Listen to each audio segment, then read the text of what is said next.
الطافیہ foundation کی latest updates کے لیے اور لیفٹیننٹ کرنل پیر الطاف محمود ہاشمی کے بیانات کے لیے ابھی سبسکرائب کریں الطافیہ ٹی وی اور بیل آئیکن پر کلک کریں۔ الصلاۃ والسلام علی خاتم النبیین اما بعد فاعوذ باللہ من الشیطان الرجیم بسم اللہ الرحمن الرحیم کل من علیہا فان ویبقى وجہ ربک ذو الجلال والاکرام بسم اللہ الرحمن الرحیم قل یا عبادی الذین اسرفوا علی انفسهم لا تقنطوا من رحمت اللہ رب اشرح لی صدری ویسر لی امری واحلل عقدۃ من لسانی یفقهوا قولی اللہم ارنا الحق حقا وارزقنا اتباعہ اللہم ارنا الباطل باطلا وارزقنا اجتنابہ۔ میرے نہایت ہی واجب الاحترام شبیر حسین صاحب، فاروق احمد صاحب، محمد ادریس صاحب اور تمام حاضرین محترم، السلام علیکم ورحمۃ اللہ وبرکاتہ۔ ہم آج رفعت محمود صاحب مرحوم، محمد رشید مرحوم، شبیر حسین صاحب، فاروق احمد صاحب اور محمد ادریس صاحب، ان کی والدہ محترمہ کے 10ویں کی ختم اور سال ثواب کے لیے جمع ہوئے ہیں، اور ان کے ساتھ ساتھ ان تینوں کے بھائی رفعت محمود صاحب، ان کی برسی، اس سلسلے میں ہم جمع ہوئے ہیں۔ کسی کو گھر ملا حصے میں یا کوئی دکان آئی، ہمارے ہاں رواج ہے کہ جب والدین بوڑھے ہو جاتے ہیں، اولاد جوان ہو جاتی ہے، تو والد بڑے بیٹے کے حصے آتا ہے اور ماں چھوٹے بیٹے کے حصے آتی ہے۔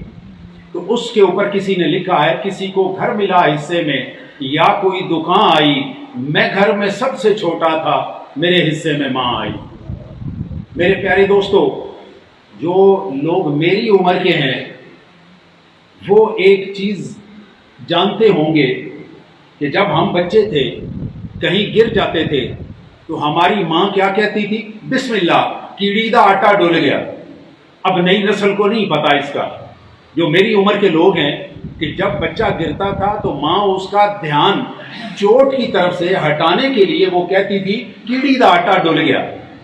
اس کے اوپر کسی نے یہ شعر لکھے ہیں، تیرے مغرو میری مائے اس دنیا دے تلکن بیڑے، تیرے مغرو میری مائے اس دنیا دے تلکن بیڑے، جد بھی ڈگیا آپے اٹھیا۔ ماں کے جانے کے بعد جد بھی ڈگیا آپے اٹھیا، بسم اللہ دی آواز نہ آئی، نہ کیڑی دا آٹا ڈولیا۔ میری ایک گزارش ہے، جب والدین میں سے کوئی فوت ہو جاتا ہے، ہم اس کے لیے ایصال ثواب کرتے ہیں، دیگیں بناتے ہیں، اور یہ سارے کا سارا کرنا اچھی بات ہے۔ میری گزارش یہ ہے کہ آپ اپنی زندگی میں جب آپ کے ماں باپ زندہ ہیں، کم از کم ایک دفعہ ایک دیگ اپنے والد اور والدہ سے کہہ کے ان سے کہیے، اماں جی آپ کی خوشی کے لیے اللہ کے نام پر یہ دیگ آپ کی زندگی میں پکا رہا ہوں۔ میرے پیارے دوستو، خاص طور پہ میرے نوجوان بچے جن کی عمر 15 سے 40 کے درمیان ہے، ان سے میری گزارش ہے، اگر آپ کے والدین زندہ ہیں، خدا کے لیے کبھی کبھار اپنی محبت کا اظہار کیا کریں، محبت ان سے چھپایا نہ کریں۔ آپ محبت کریں گے، محبت کا اظہار کریں گے۔ میرے بچے پرسوں کی بات ہے، میں اپنے گھر سے نکلنے لگا تو میرے بیٹے نے، میں نے اپنا بیگ اٹھایا ہوا تھا تو میرا بیٹا میرے پاس آیا اور آ کے مجھے کہتا ہے کہ مجھے پکڑا دیں۔ میں نے کہا نہیں میں لے جاتا ہوں۔ اس نے زبردستی میرے ہاتھ سے، اب یہ کوئی اتنی بڑی بات نہیں تھی، کوئی بیگ اتنا وزنی بھی نہیں تھا، میں اٹھا کے لے جا رہا تھا۔ آپ یقین جانیے کہ میرے ہاتھ سے وہ ہلکا سارا بیگ اس نے پکڑا، اور میرے دل میں ابھی تک یہ بات بیٹھی ہوئی ہے کہ میرے بیٹے نے میرے ساتھ پیار کا اظہار کیا ہے۔ اگر آپ اپنی والدہ کے ساتھ اور والد کے ساتھ اس طرح کا اظہار کریں اور آپ کی ماں اور آپ کے باپ آپ کے ساتھ خوش ہوں، میں آپ کو جنت کی خوشخبری دیتا ہوں۔ میرے پیارے دوستو، جانے والے اس دنیا سے رخصت ہو گئے۔ میں آپ کے سامنے ایک بات آج کے اس حوالے سے کرنا چاہتا ہوں، وہ یہ کہ جانے والے چلے گئے، اب ہم نے کیا کرنا ہے؟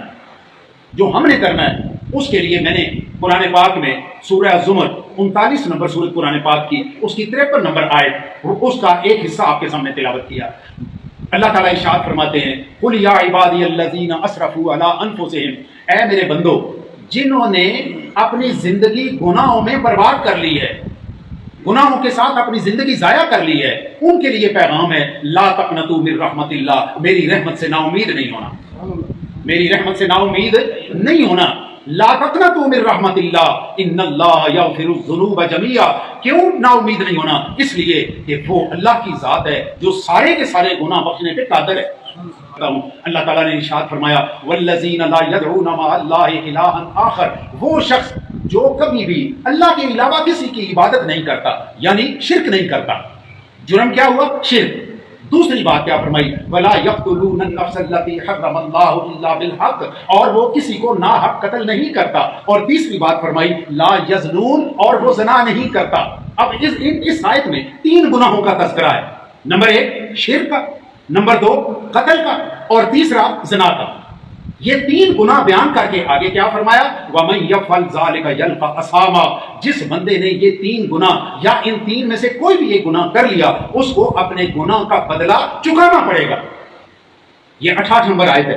اس کو اپنے گناہ کا بدلہ چکانا پڑے گا. یہ اللہ کی ذات ہے جس نے میرے بھی پردے رکھے ہوئے ہیں، جس نے آپ کے بھی پردے رکھے ہوئے ہیں. خدا نخواستہ وہ میرے پردے کھول دے، میں آپ کے سامنے چہرے دکھانے کے قابل نہیں رہوں گا. میرے پیارے دوستو، اللہ تعالیٰ کہتا ہے کہ ان تینوں کے اوپر آپ کو اپنا بدلہ دینا پڑے گا. آگے فرمایا یضاعف له العذاب یوم القیامہ، جنہوں نے یہ 3 گناہ کیے انہیں قیامت کے دن میں ان کی سزا میں اضافہ کر دوں گا. اگر اس کی سزا 10 سال تھی، میں 12 سال یا 13 سال کر دوں گا، ان کی سزا بڑھا دوں گا.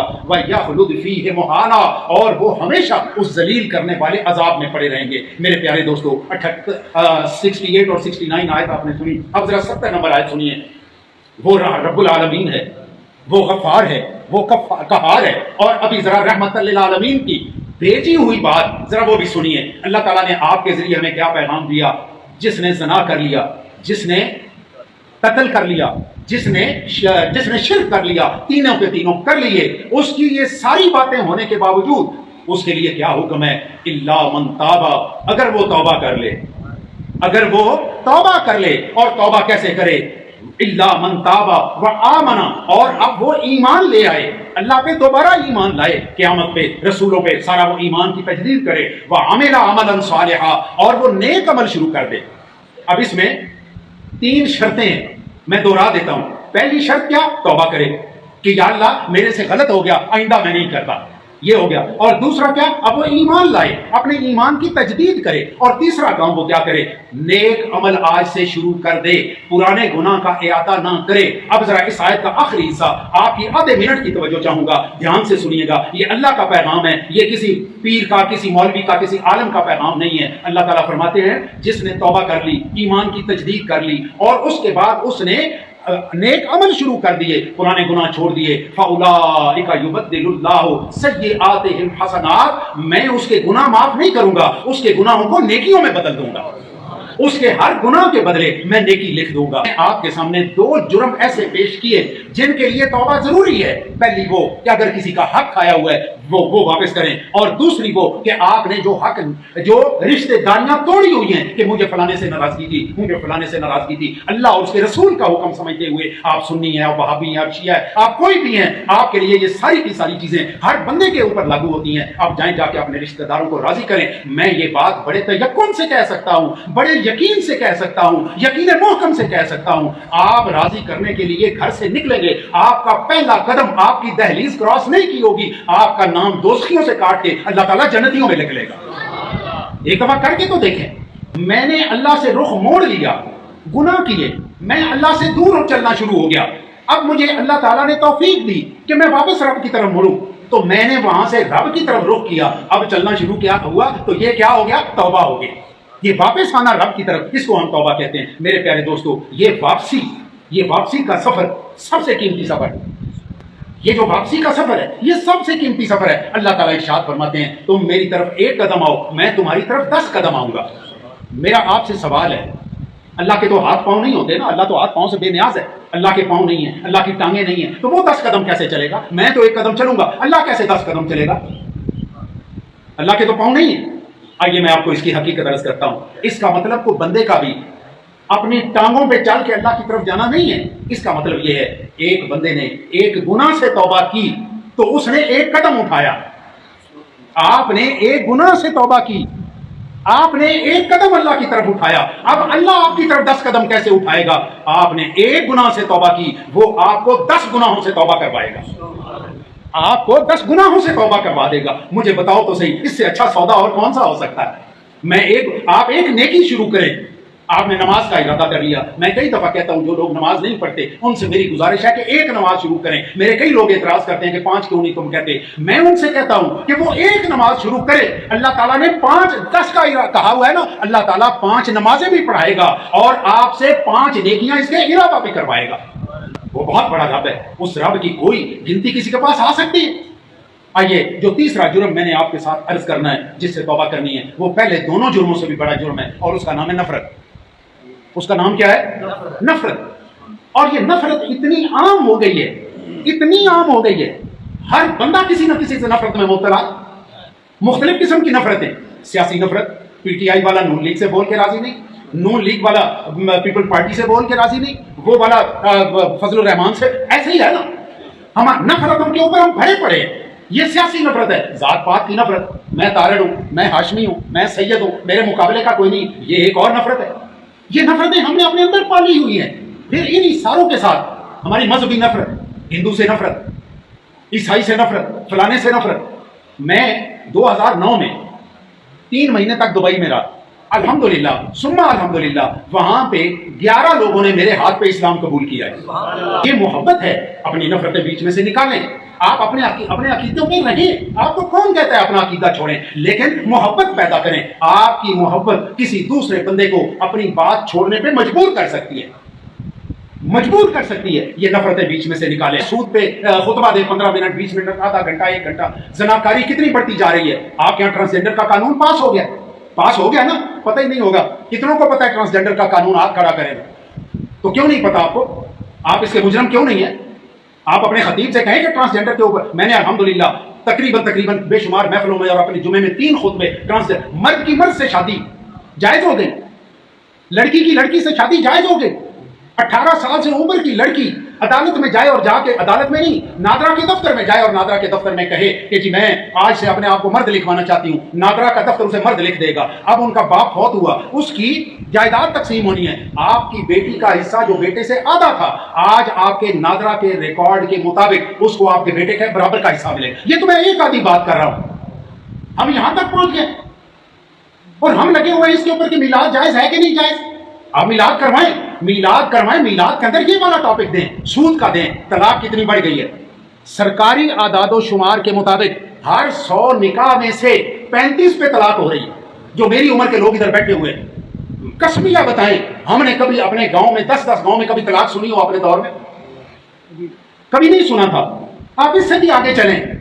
یہ تو طلاق کی بات ہے نا کہ مرد نے دینی, ہم نے تو یہ بھی نہیں سنا تھا. لڑکی نے کبھی طلاق مانگی ہو, کبھی آپ نے سنا؟ 10 لاکھ خلا کا کیس عدالتوں میں پڑا ہوا ہے اس وقت. ادھر آگ لگی ہوئی ہے.